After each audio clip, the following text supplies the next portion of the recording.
mundo estima-se que mais de 300 milhões de pessoas jogam futebol de forma oficial. Um número que cresce todos os anos, assim como a sua envolvência. Tal como um dia disse Arrigo Sacchi, o futebol é a coisa mais importante da vida entre as que menos importam. No Dinheiro do Futebol vamos querer saber o valor da bola a rolar. Onde se investe, como se investe, por que se investe e onde se cresce. Afinal de contas, o futebol é uma economia de milhões e não são apenas 11 jogadores a correr atrás de uma bola. A nossa primeira convidada do Dinheiro do Futebol é Sónia Costa Cunha, CFO, Chief Financial Officer da Liga Portugal. Com um passado ligado à auditoria e à consultoria, ainda à gestão de crédito e a mercados de risco, esta economista de topo, licenciada pela Faculdade de Economia do Porto, estará na Liga Portugal com certeza por missão. Sónia, obrigado por estar aqui connosco, por estar connosco aqui no 00, e mesmo assim está na Liga por missão. Antes de mais, muito obrigada pelo convite, que muito me enaltece, e de facto acho importante esta iniciativa, que é começarmos a desmistificar alguns números, algumas realidades do futebol profissional. E sim, estou na Liga com uma missão, justamente, não sou ligado ao futebol, agora sou. Sim. Não era ligado ao futebol, já me apresentou, e nem nos meus mais remotos sonhos me veria aqui, mas efetivamente nesta altura, com o desafio que me foi lançado de acompanhar e preparar o processo de centralização dos direitos audiovisuais, da forma como hoje em dia as sociedades desportivas estão a profissionalizar, da forma como todo o mercado à volta do futebol está a crescer, achei que faria sentido esta minha intervenção temporária, precisamente. Eu costumo às vezes dizer aos meus colegas e colaboradores, olha, eu estou aqui de passagem, esta profissão, este trabalho não é meu, é vosso, eu estou aqui de passagem. Sei o dia em que entrei, sei que hoje ainda cá estou, amanhã suponho que sim, ninguém me mostrou o cartão amarelo, depois logo veremos. Mas no tempo em que ficar, juntamente com a restante direção e com todos os colegas, aquilo que nos motiva nesta altura é podermos fazer parte de um processo transformador no futebol, particularmente no futebol português. Mas, tendo o seu passado tão solidificado e nunca com uma vida ligada ao desporto e ao futebol em particular, e muito focada nos números, no rigor das contas, o que é que a moveu para o futebol? Há uma altura para tudo na vida, e acho que a maturidade profissional levou-me a dar este passo, efetivamente. Ou seja, é necessário ter pulso e ter uma grande experiência e rigor em termos daquilo que é a construção e o acompanhamento de uma indústria. E cada vez mais o futebol é uma indústria, portanto é um setor de atividade com um peso relevante.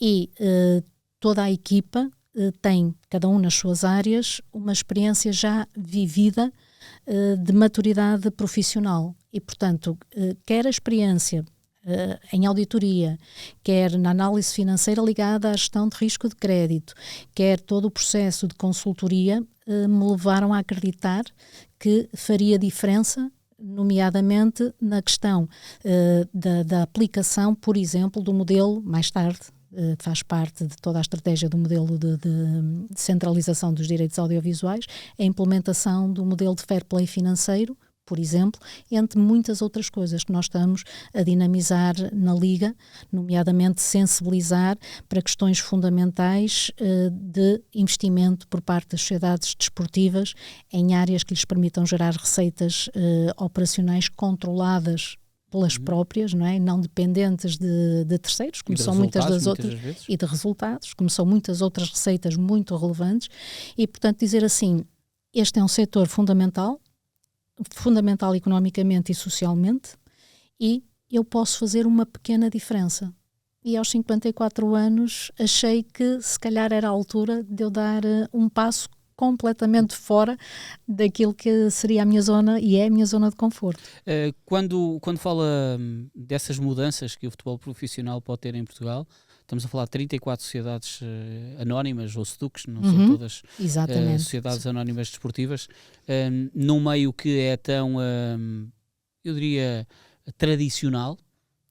Já há boa abertura, em pleno século XXI, destas sociedades e destes administradores perceberem que, por vezes, a receita não pode estar só centrada no resultado ao domingo ou ao fim de semana. Exatamente. Neste momento, nesta época desportiva, nós temos 33 sociedades desportivas. Temos as 3 equipas, as 3 equipas e B. Mas poderão ser 36 sociedades desportivas. E gradualmente, nós temos assistido nos últimos anos, com a entrada de capital exógeno também, a uma maior profissionalização do setor. Por um lado. Por outro lado, temos visto dirigentes também com uma mentalidade mais aberta. Conjugando não apenas, mas conjugando estes 2 fatores e em conjunto com o nosso trabalho, o nosso esforço de estar muito perto das sociedades desportivas. Deixe-me só abrir aqui um parênteses para lhe explicar o quão perto nós trabalhamos com as sociedades desportivas. Nós temos feito roadshows com todas as sociedades desportivas relativamente aos passos da centralização, até agora, no que toca à chave de distribuição, e portanto mais do que uma vez, e quando eu digo roadshow é mesmo isso, nós vamos às sociedades desportivas, estamos com as sociedades desportivas a discutir passo a passo. Trabalho em conjunto. É um trabalho em conjunto. Eu diria que, possivelmente, a maior bandeira foi a chave ter sido apresentada na Cimeira de Presidentes e os ecos de revolta, utilizando aqui uma expressão, não existiram. Ou não. Foram quase nulos, não é? Não, portanto, há naturalmente opiniões diferentes, mas foi muito consensual e este modelo de chave foi, inclusive, aprovado unanimemente em sede de Liga Centralização. E, portanto, foi aquele que nós apresentamos e que consideramos ser o mais razoável. Chegou ao fim do dia e pôs um visto de trabalho feito? Não, pus um visto com tracinho, isto quer dizer trabalho meio feito, não é? Trabalho meio feito. Ele terminará apenas em 28, 29, o trabalho em si, terminará apenas em 28 e 29. E este da chave de distribuição, proximamente, com certeza, em Assembleia Geral, aí sim este visto ficará completo.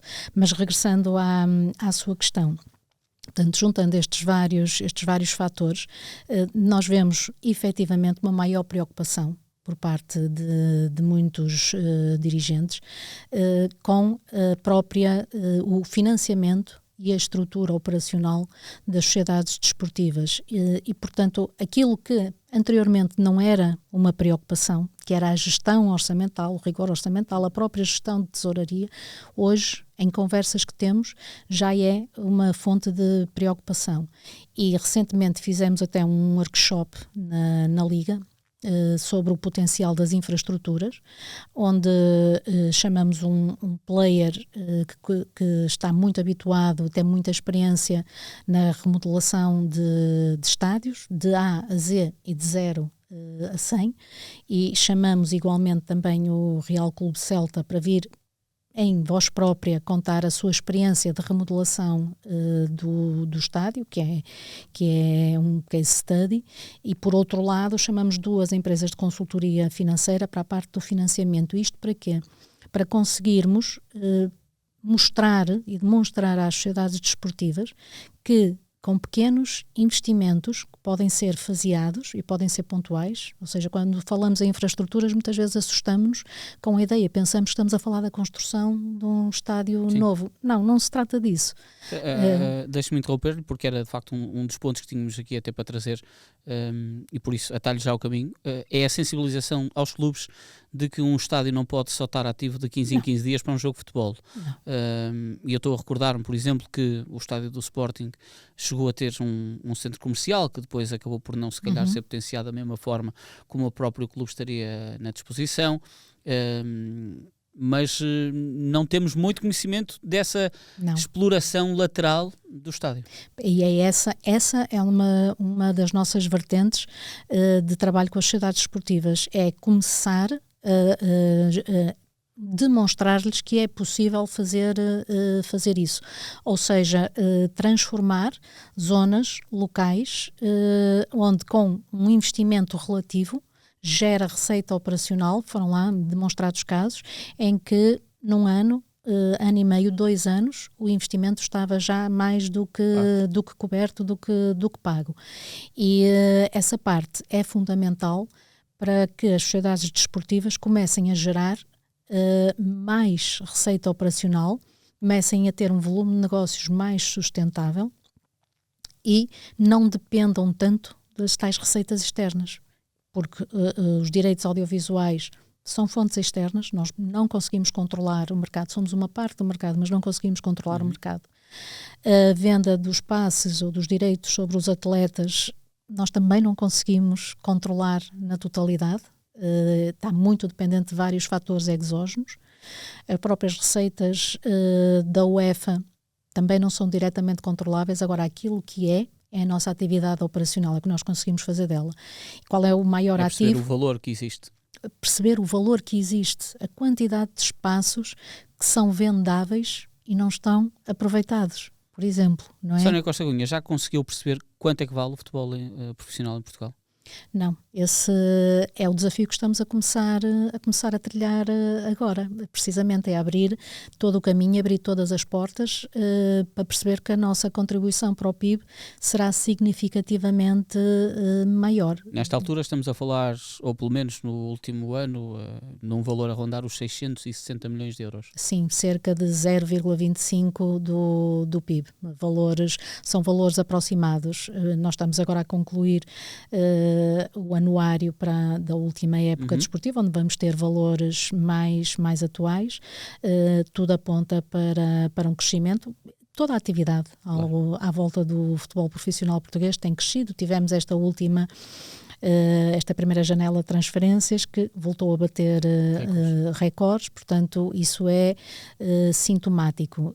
Mesmo a aposta que nós vemos, quer da Liga, nos conteúdos digitais, quer das próprias sociedades desportivas, por si só, e connosco, em conjunto com a Liga, tudo isso não se reflete no imediato, mas vai se refletir mais tarde num aumento de valor, num aumento de atividade económica. E, portanto, este é o caminho que estamos a trilhar. É o que eu digo, já não vou falar na questão da centralização, mas tudo aquilo que estará aí antes e que nós temos que preparar. Repare, quando nós temos uma questão essencial e fulcral para o nosso futebol, que é a centralização dos direitos audiovisuais, e sabemos que temos que vender um produto audiovisual. Tudo temos que fazer para quando chegarmos ao mercado e formos auscultar e formos vender, nós temos que ter um produto robusto, bom. E, portanto, aquela ideia... As pessoas têm que querer comprar. As pessoas têm que querer comprar necessariamente, e para quererem comprar nós temos que ter algo muito bom e muito forte para vender. E esse trabalho começa-se antes. Não se começa depois. Não estamos à espera que venham as receitas da centralização para começar a dinamizar os conteúdos, começar a dinamizar a parte da análise e recolha de dados, começar a dinamizar o investimento nas próprias infraestruturas. Não, temos que o fazer algum antes. Valor já estipulado pela direção da Liga que será o mínimo de negociado? Portanto, quando aparecer um player a querer comprar os direitos televisivos, já há algum valor que a Liga tenha em mente que só negociamos a partir deste valor? Não, não lhe posso dizer que pensamos num determinado valor. Sabemos qual é o valor atual e é em cima disso que estamos a trabalhar. Portanto, não queremos construir qualquer tipo de cenário, ronda os 190 milhões. Não queremos construir qualquer tipo de cenário que, por mais realista que nos possa parecer, daqui, portanto, há um hiato temporal, e esse hiato temporal pode funcionar a nosso favor ou a nosso desfavor, dependendo do nosso trabalho, por um lado, e dependendo das condições de mercado, do próprio mercado em si, que tem sofrido altos e baixos, conforme temos acompanhado. E, portanto, não quero atravessar um valor. Estamos, sim, isso consigo dizer, Está toda a equipa a trabalhar, cada um nas suas áreas, eu mais na área do investimento das infraestruturas, na área inclusive da revisão fiscal, do acompanhamento fiscal e também futuramente no fair play financeiro, e outros colegas na dinamização comercial, na dinamização de conteúdos e depois no próprio modelo de centralização. Estamos sim a trabalhar para conseguirmos a melhor receita. Mas não vou Há dizer... muitos dramas que as pessoas muitas vezes até proliferadas nas redes sociais, relacionados com exemplos de França e da Bélgica, de que o futebol ficou sem televisão, um bocadinho até para desmistificar isso. Não é um cenário que seja sequer pensado em Portugal. Não estamos sinceramente nesse nível. De qualquer maneira, como gestores e como economistas e como profissionais, temos que pôr em cima da mesa diversos cenários e, portanto, não descartamos a hipótese de sermos nós, Liga, a assumir... Liga TV. Liga TV, exatamente, a assumir essa mesma transmissão. Isso não está de todo de fora, não é isso que pensamos.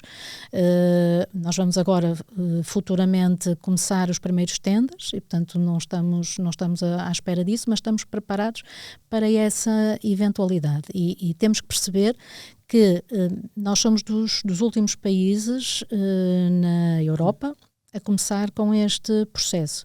Há quem veja isso como uma desvantagem. Sim, será uma desvantagem, ou terá sido uma desvantagem. Mas agora, se calhar é uma oportunidade. Obviamente. Portanto, há todo um historial. É preciso olhar pelo lado bom, não é? Também. É preciso olhar pelo lado bom. E se queremos construir, não é?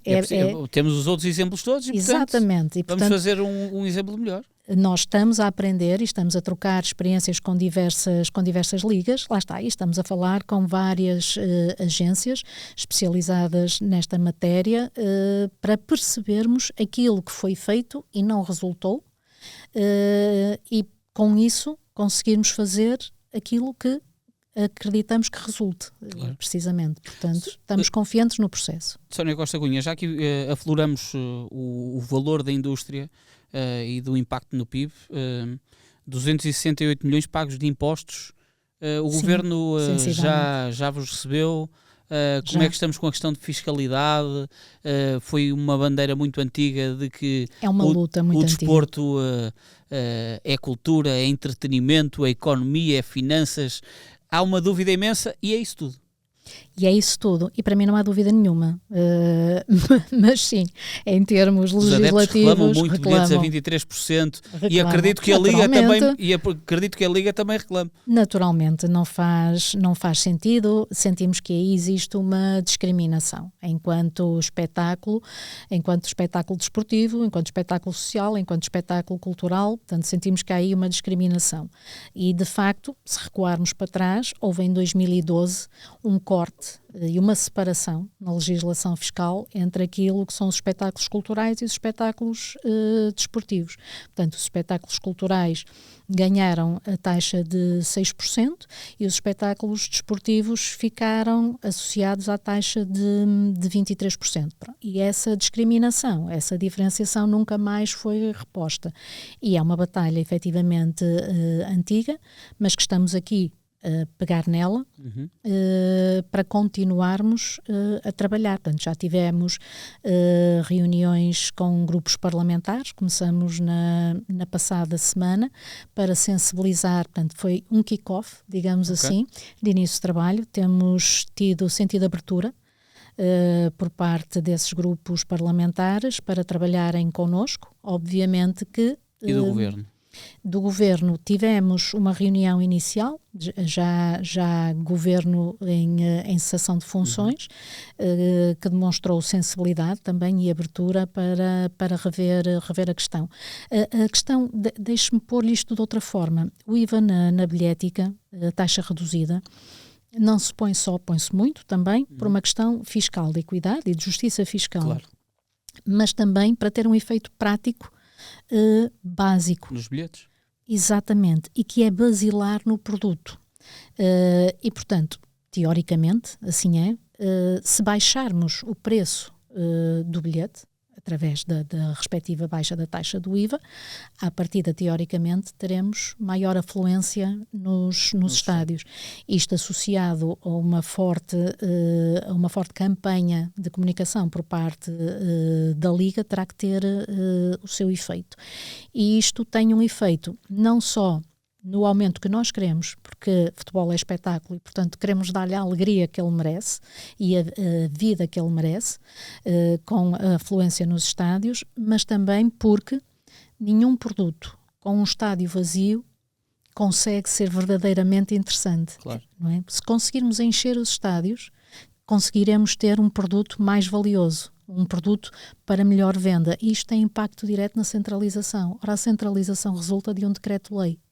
E, portanto, é este equilíbrio na balança que eu tenho procurado também dialogar com as forças parlamentares e com o Governo, percebermos que há uma exigência legislativa que acredito que ainda que sem essa exigência legislativa, mais tarde ou mais cedo caminharíamos para esse modelo. Mas a verdade é que temos uma exigência legislativa e, portanto, o país todo ganha, socialmente, economicamente, desportivamente, culturalmente. O país ganha com um processo robusto e com um final feliz da centralização. E, portanto, se assim é, o que eu digo é, sejam coerentes e, portanto, percebam que isto faz parte, é uma estratégia também para aumentarmos a qualidade do produto que vamos vender em sequência daquilo que vocês nos pediram e nos exigem. Vocês, Liga, acreditam que se calhar esse travão do Governo prende-se com as questões fiscais, com os milhões de impostos que são recebidos, e se calhar o Governo ainda não conseguiu mudar o chip, que com mais adeptos, se calhar também há mais impostos a serem pagos, mesmo que a taxa seja mais baixa. Naturalmente, esse é um trabalho que vamos desenvolver de seguida, portanto, por isso é que lhe fiz a referência que estamos a fazer o kick-off das primeiras conversas. Isto, no fundo, acaba por ser menos para ter mais. É menos para ter mais, naturalmente. Portanto, aqui a questão é percebermos, não é, que ao abdicarmos no imediato desta receita, vamos ter um efeito de elasticidade, não é, que falta mensurar, mas vamos ter e efeitos também indiretos nas economias adjacentes. Portanto, com isto vamos, através do aumento da venda de bilhetes, conseguir cobrir ou até ultrapassar a suposta perda fiscal ao nível do IVA, mas não só, temos o IRC também, não é? Portanto, quanto uma operação comercial, uma transação comercial está sujeita a IVA e a IRC. Portanto, há que medir os efeitos diretos e indiretos e é isso que vamos fazer, apresentar um estudo onde consigamos estimar o valor do impacto direto e indireto desta justiça fiscal que nós pedimos. A Liga, nesta altura, e foi criada para ser, no fundo, o organismo que organiza o futebol profissional em Portugal, e neste caso com as 33 sociedades que estão a elas envolvidas. Quantas pessoas é que têm a trabalhar sobre si enquanto CFO, e que tem que, no fundo, certificar-se que toda a gente vai receber dinheiro, que são funcionários? Como é que é o corpo da Liga nesta altura organizado? Nós temos atualmente 137 colaboradores, funcionários. Somos hoje menos do que, deixe-me fazer-lhe esta referência, que é uma referência engraçada. Em janeiro de 2025 tivemos o maior número de colaboradores, portanto, sofremos ali um pico, éramos cerca de 168, se a memória não me atraiçoa. Hoje somos cerca de 138 e, portanto, tem as devidas responsabilidades, naturalmente. É uma massa salarial considerável, obviamente. Mas funciona o orçamento da Liga? O orçamento da Liga funciona como um orçamento de Estado, literalmente. Nós temos diversos departamentos dentro da Liga. Ministérios, se quiser. Exatamente, são os ministérios e cada departamento, não é? Portanto, para além do universo Liga, nós temos a Liga enquanto entidade-mãe e depois temos as suas empresas. Temos a Liga Comercial, temos a Liga Centralização, temos a Liga Infraestruturas, Liga Spaces, temos a Business School e temos a Fundação. E dentro de cada uma destas instituições nós temos departamentos e cada departamento é responsável pela elaboração do seu micro-orçamento, exatamente como os ministérios. E, portanto, uns departamentos são naturalmente despesistas, outros são também geradores de receita. Portanto, o orçamento faz sempre do balanceamento, não é? Da receita face à despesa. Portanto, naturalmente, quem organiza o jogo vai gastar mais do que quem vende o jogo. Naturalmente, claro. Faz parte, precisamente. E, portanto, ele passa por um grande período de escrutínio, primeiramente nestas bases, depois sobe à direção executiva da Liga para uma primeira apreciação. Caso tenha que ser revisto, será revisto, se não sobe à direção da Liga e depois é aprovado em Assembleia Geral pelas sociedades desportivas. Podemos saber o valor?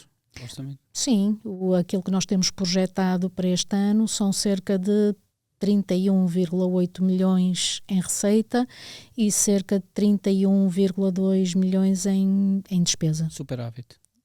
Sim, ainda que com um orçamento mais pesado ao nível das despesas nesta época, fruto também do investimento que foi feito no edifício, claro. Não é? no Arena Liga. Estamos a falar de um edifício inaugurado há um ano, sensivelmente. Sensivelmente há um ano. E custou cerca de 12 milhões, 17 milhões. Não. Estava projetado para um valor e exatamente, ele estava inicialmente projetado para 17 milhões e meio, sendo que terá terminado nos 24,9, ainda não termina porque o investimento num edifício nunca termina, e num edifício naquela dimensão nunca termina, não é? Mas sim, portanto tivemos aqui uma derrapagem orçamental, nós enquanto Liga, instituição significativa. Isso, obviamente, que trouxe necessidade de recorrer a financiamento bancário, portanto, temos 2 financiamentos bancários a decorrer, com obrigações trimestrais, portanto, temos o efeito dos juros, não é? E temos o efeito da tesouraria, capital mais juros, porque no orçamento, nós temos o orçamento das despesas e das receitas, que nos produz o resultado, mas também temos o orçamento da tesouraria. São coisas diferentes, mas interligadas. E, portanto, associado ao serviço da dívida, temos também um crescimento fortíssimo da despesa associada à estrutura, à manutenção da estrutura do edifício. Portanto, é um grande desafio para esta nova direção conseguir responder a todas estas exigências, mas isso foi uma consciência plena desde o início. E começamos a cortar também, a reduzir gastos. É para isso que serve o orçamento, também, para refletirmos, não é? E verificarmos a forma mais eficiente de fazer mais com menos, quando isto é possível, na teoria e às vezes na prática é mais difícil, mas com certeza que se consegue. Portanto, parte do nosso trabalho tem vindo também a ser... Qual é a maior fatia de um orçamento da Liga? Ou por onde, no fundo, esses cerca de 32 milhões... Onde é que é mais alocado dinheiro? De forma direta e indireta, ele é alocado às competições e às sociedades desportivas. Nós somos uma casa de competições, portanto, tudo aquilo que rodeia a competição em si... Aqui um parênteses para as pessoas saberem. Os árbitros não são da Liga, por exemplo. Os árbitros não são da Liga, isso é importante. São sob a alçada da Federação Portuguesa de Futebol. Exatamente. E a Liga paga. Mas a Liga paga exatamente todos os serviços de arbitragem, observadores, delegados. Vídeo-arbitragem. Vídeo-arbitragem, exatamente. Portanto, tudo aquilo que é gestão de uma competição parece-nos pouco quando estamos em casa a ver o produto televisivo e vemos 22, não é? 22 jogadores mais 4 árbitros. Sim. Em campo, 4 árbitros, não é? Portanto, estamos a falar do árbitro principal, os assistentes e o quarto árbitro. Exatamente. E, portanto, parece uma coisa simples. Não. Por detrás há toda uma estrutura não é?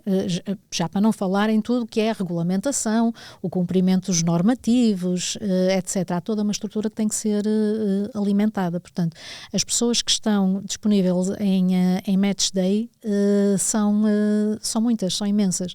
E os custos associados, não é? São bastantes. Por isso é que eu diria que são as competições. São as competições, naturalmente de forma direta e de forma indireta. Alguns eventos também que nós realizamos, mas que se destinam à promoção da própria indústria. Sim, e tem a ver com a competição. Do espetáculo. E já lá vamos falar sobre isso, até porque estamos na penumbra da Allianz Cup. Exato. Com certeza vai ser um sucesso em Leiria. Mas em primeiro lugar eu quero lhe perguntar sobre os pressupostos financeiros, e já há pouco falou também, aflorou o tema do fair play financeiro. É de facto, eu não diria uma dor de cabeça, mas é um desafio conseguir fazer com que os clubes possam perceber que não podem estar dependentes dos beneméritos e que é preciso manter as tais contas certas, como já aqui até falei. Em que ponto é que estamos desse lado do fair play financeiro e dos pressupostos financeiros que os clubes tenham que se aplicar? Nós temos já um departamento, é o controle económico e licenciamento, onde já temos determinadas regras que têm que ser cumpridas, não é? E que são verificadas trimestralmente, diversos critérios que têm que ser cumpridos trimestralmente pelas sociedades desportivas, e temos uma comissão de auditoria, inclusive externa à Liga, que conjuntamente connosco faz esse trabalho. Mas efetivamente... Nos bastidores ouvimos sempre, não é? Que salários em atraso, que de repente com jogadores a assinarem folhas a dizer que não têm salários em atraso, são lutas que eu acredito que vocês tenham que saber controlar. Precisamente, não vale a pena termos a ilusão de que no contexto atual e com investidores de todo o tipo a entrarem no mercado português, também a reboque da centralização, nós vamos continuar a ter este tipo de desempenho. Não, terá que ser um mercado mais escrutinado, terá que ser um mercado mais rigoroso, portanto os critérios terão que ser revistos, precisamente, e esse é um dos próximos desafios. Já estamos a trabalhar internamente, inclusive também com as sociedades desportivas, a ouvir aquilo que são as suas necessidades e aquilo que são os seus aportes em termos de preocupação. Vemos que há bastantes sociedades desportivas com preocupação nessa matéria, uma preocupação positiva, ou seja, conscientes de que o setor tem que ter maior regulação financeira, maior transparência, e portanto preocupados com essa implementação. É muito bom. Tenho ouvido, não de todas as sociedades desportivas, porque algumas efetivamente a sua estrutura económica e financeira é débil e portanto isso preocupa-os. Nós aqui vamos ter que ter uma grande dose de responsabilidade, mas de bom senso também, porque não podemos estrangular e impedir a participação. Portanto, isto não pode acontecer da noite para o dia. Terá que ter aqui um período de adaptação, um período faseado, obviamente, mas em que as regras vão ter que ser efetivamente diferentes e mais rigorosas, sim. Há ainda muita oscilação entre os clubes conseguirem ter a regulamentação toda e estarem regulamentados para competir, e a questão do fair play financeiro. O maior desafio em termos de regulamentação estará precisamente nos critérios de fair play financeiro. Portanto, o licenciamento ele é muito acompanhado, de perto e, portanto, daí não vejo grandes questões. Em termos de fair play financeiro, face à debilidade de contas de algumas sociedades desportivas, é efetivamente um desafio maior, quer para nós, Liga, na implementação, que nós somos o rosto das sociedades desportivas. Portanto, aquilo que são as dores das sociedades desportivas são as nossas dores também, quer por nós, quer pelos próprios clubes. Esse sim será um grande desafio, mas estamos e vamos trabalhar em conjunto de forma a aplicar critérios rigorosos e transparentes. Nós temos que ter transparência E não é só no rigor financeiro das contas, é transparência também no capital que é investido. Portanto, claro, isto vai muito para além, não é? Vai muito para além.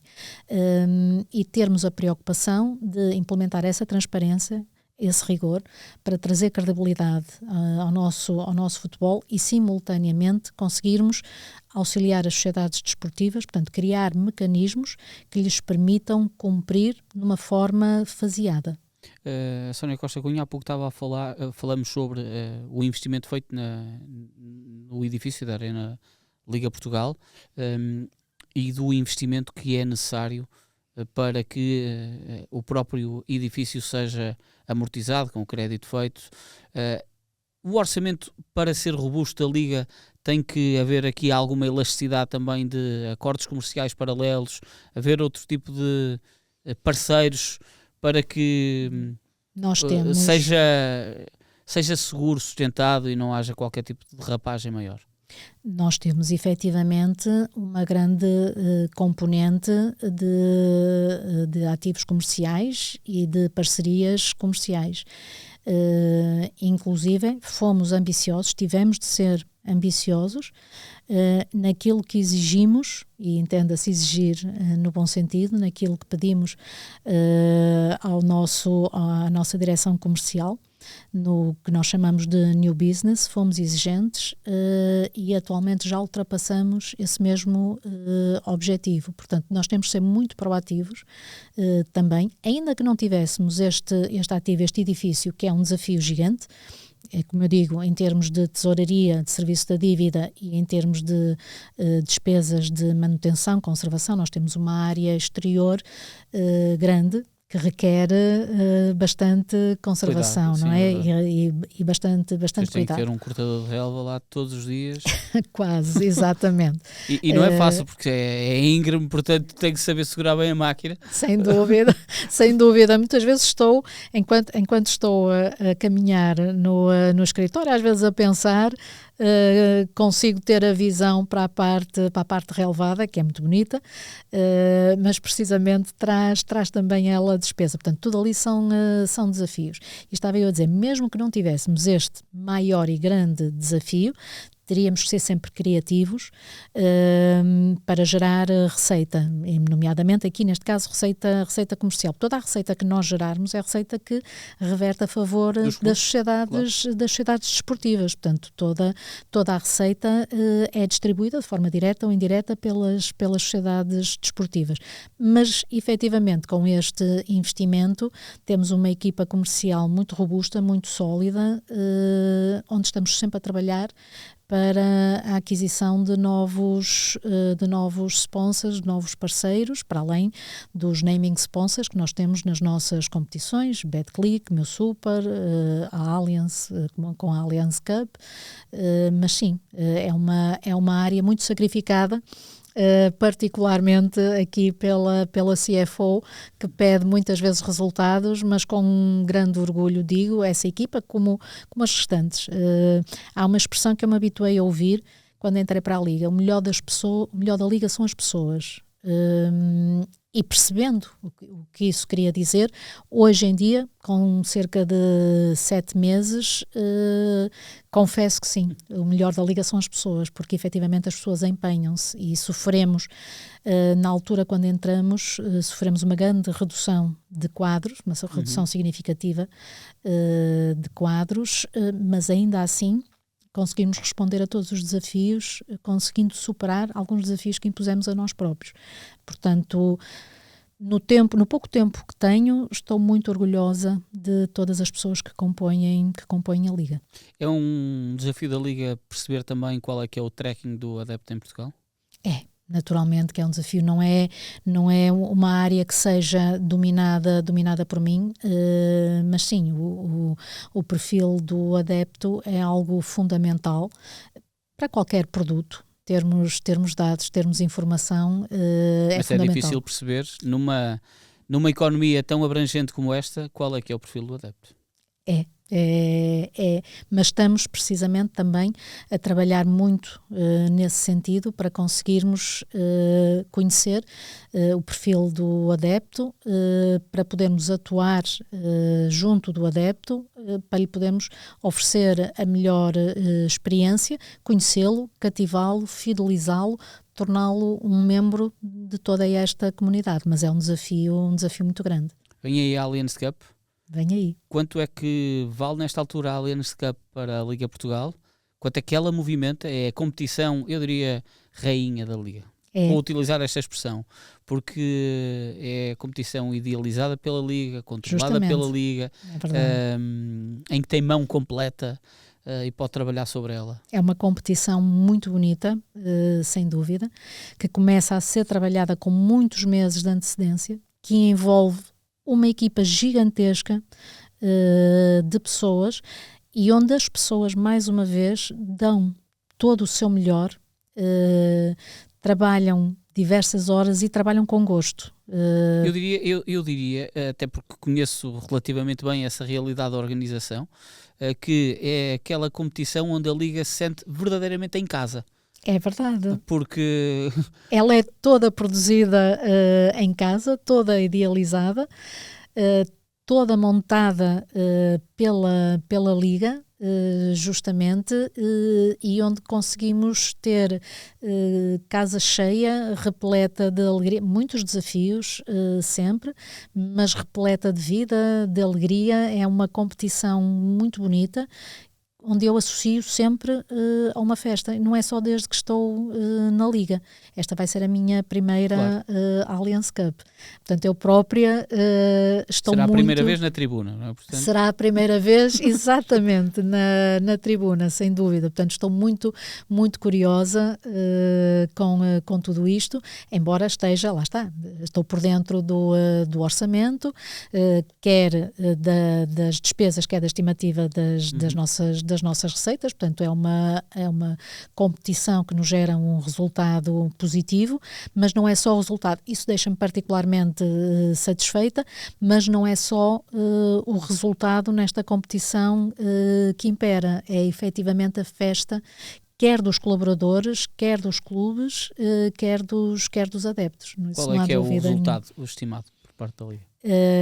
Nós estimamos um superávit bastante razoável, superior ao que foi em edições anteriores. Portanto, estamos a falar... A receita, claro.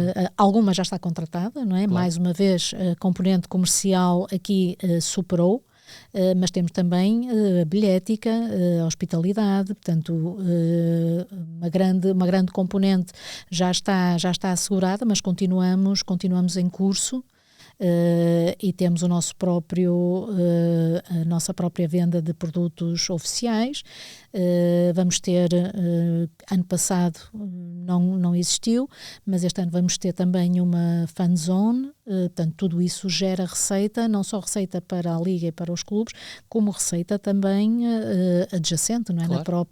Na própria cidade e na própria comunidade de Leiria, que nos recebe sempre muito bem. Daí eu dizer no início que o futebol nunca são só apenas 11 jogadores a correr atrás de uma bola. Muito mais do que isso. E gera de facto milhões em tudo à volta que possa-se pensar. A parte da sustentabilidade social, nós aqui até já falamos um bocadinho das infraestruturas e tudo isto está relacionado. Portanto, se um jogo de futebol começar a ser vivido uma hora antes, são os amigos que se encontram à volta do estádio, que podem estar juntos. Esse é um trabalho que a Liga já conseguiu passar também de uma forma, até pelos trabalhos que são feitos na própria Allianz Cup, na Taça da Liga, em que conseguem passar para os clubes esta dimensão social que os faz crescer de uma forma harmónica. Nós trabalhamos muito ao longo do ano, através de várias atividades da nossa fundação. Trabalhamos muito em conjunto com os clubes essa vertente social e as sociedades desportivas aderem e trabalham connosco lado a lado. Mas ainda no que se refere em relação à casa cheia, aos estádios, poderem os amigos encontrar-se uma hora antes, vamos bater mais uma vez na questão do investimento das infraestruturas, nas infraestruturas, nos espaços. Ou seja, criar espaços onde as pessoas possam ir e ver como fonte de lazer. E, portanto... Haveria aqui, por exemplo, estou a imaginar, alguma abertura da parte do governo em que, por exemplo, uma percentagem dos impostos pagos da bilhética, do IRC, do que fosse, pudesse ser canalizado para os clubes para eles investirem nessas áreas? É uma questão que está a ser estudada também. Portanto, nós temos que olhar para a questão porque o baixar impostos muitas vezes também é isto. Precisamente. E estamos a ver também a redução do IVA na bilhética como uma possível forma de incentivo. Portanto, há duas formas aqui de receber o efeito do IVA. Ou a baixa do IVA se repercute diretamente no preço do bilhete com a respectiva consequência, ou pode ser um win-win repartido também com alguma margem para o clube, mas margem essa que teria que ser afeta justamente a investimento em infraestruturas com o cariz social, não é? Que lhe permita precisamente chamar o adepto e trazer as boas práticas para dentro do campo, as boas práticas de convívio, as boas práticas sociais. E tudo isso acaba por estar ligado. Repare, a economia é uma ciência social, portanto, eu quando falo de modelo económico, acaba por estar sempre a esbarrar com a sociedade em si, claro. Efetivamente. E aquela até ideia... Até porque o modelo económico muitas das vezes não pode ser tão estanque quanto o número. Não, porque de todo. Vai ser diferente. Sendo igual, tem que ser adaptável ao que acontece em Chaves, com aquilo que possa acontecer em Faro, obviamente. No Estádio da Luz, no Estádio do Dragão. Exatamente. Não há um modelo económico imutável, não. Claro. Há um racional económico subjacente a um modelo económico, mas que sim, esse que carece de ser adaptável a cada contexto. E isso leva-me à conversa que nós temos muitas vezes, estamos a ter com os clubes, que é... qual é o modelo de negócio que, face à infraestrutura que tem que ser sustentada durante 365 dias, sobrevive com 17 dias de receita. Não é possível, este modelo económico não é sustentável durante muito mais tempo. E, portanto, as mentalidades, e vejo que sim, e a adesão tem sido bastante favorável. Imagino que daqui a um ano estamos novamente a falar. Qual é que gostaria que fosse o número de dias que uma infraestrutura de futebol estivesse ocupada durante os 365 dias para dizer, olha, boa meta? Daqui a um ano não, mas permita-me ser mais no tempo, claro. Permita-me alargar mais no tempo e dizer, estarei satisfeita com 365 dias ao ano, inclusive é o Natal, onde se pode viver também num estádio de futebol. Isso é muito audaz. Não é audaz, é uma questão. Uma questão. Por isso é que eu digo, permita-me ir mais além no tempo e dizer, ficarei satisfeita quando perceber que o estádio é todos os dias tem polo, alguma coisa, não é? Exatamente, é um polo de concentração social e económica. Isso vai deixar-me muito feliz, porque vai melhorar todos os índices de performance da indústria, mas porque verdadeiramente vai ser galvanizador para as pessoas, para a sociedade, e vai poder aportar aquilo que muitas vezes nos queixamos, que é da solidão, das costas voltadas, da falta de civismo. Não, se nos habituarmos a estar em conjunto num sítio que promova a alegria, a diversão, o espetáculo, acho que vamos ser uma muito melhor sociedade. E o futebol é ainda, em Portugal, e será durante muito tempo, o desporto rei.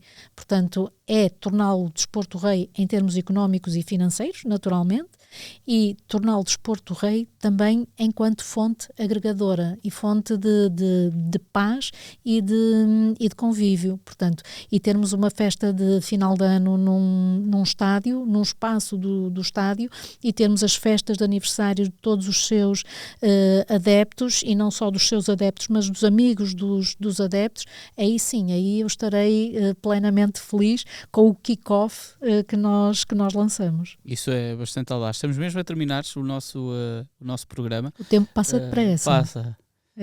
Passa depressa. Queria-lhe perguntar, foi aos 365 dias e eu nem quero pensar num prazo de tempo para atingirmos essa meta, mas espero que seja mais curto do que tudo aquilo que possamos imaginar. Sónia Costa Cunha, mas daqui a um ano estaremos a conversar. O que é que gostava de me dizer diferente que não disse hoje? Aquilo que eu gostaria de lhe dizer é que temos já um modelo fechado para o fair play financeiro, com todas as sociedades esportivas alinhadas, que temos já uma percentagem significativa de investimento nas infraestruturas e que os tenders que vamos começar foram bastante positivos e termos um pronúncio de uma centralização muito, muito robusta e claramente termos uma massa de adeptos muito maior nos estádios, constituída quer por famílias, quer por jovens, muito mais jovens, por mulheres também. As mulheres são um público crescente e, portanto, espero ter... Nós somos a liga que ambiciona ser a que mais cresce. Não em dimensão, não temos dimensão para, mas aquela que mais cresce em diversas vertentes. Na vertente tecnológica, sermos a liga mais tecnológica, sermos a liga com maior percentagem de crescimento de assistências no estádio. Nesta altura estamos em que ponto? Eu diria que já... 45 mais ou menos. Nós temos mais de 600 jogos, isso dá-nos mais de 920 horas televisionadas, sensivelmente, e temos aqui nas minhas cábulas cerca de 46 milhões e meio de visualizações e de adeptos nos estádios cerca de 4 milhões e meio. Portanto, espero que estes números, não lhe vou dar percentagens, claro, mas espero que estes números sejam francamente melhores daqui a um ano. Podemos marcar o dia. Podemos marcar o dia para trazer essa conversa. A matriz é pública dos direitos televisivos? Não. Não é pública? Não é pública. E não vai ser a Liga a torná-la pública? Naturalmente. Os clubes estarão atentos a isso para poder partilhar. Mas se gostaram todos, já é um ótimo sinal. Sim, houve bastante consenso em relação ao modelo apresentado. Houve bastante consenso. Sónia Costa Cunha, muito obrigado por ter vindo aqui connosco ao 00 e ao Dinheiro do Futebol, o novo podcast do 00, onde falamos sobre os milhões que envolvem o desporto rei, com a nossa primeira convidada, a CFO da Liga, Sónia Costa Cunha.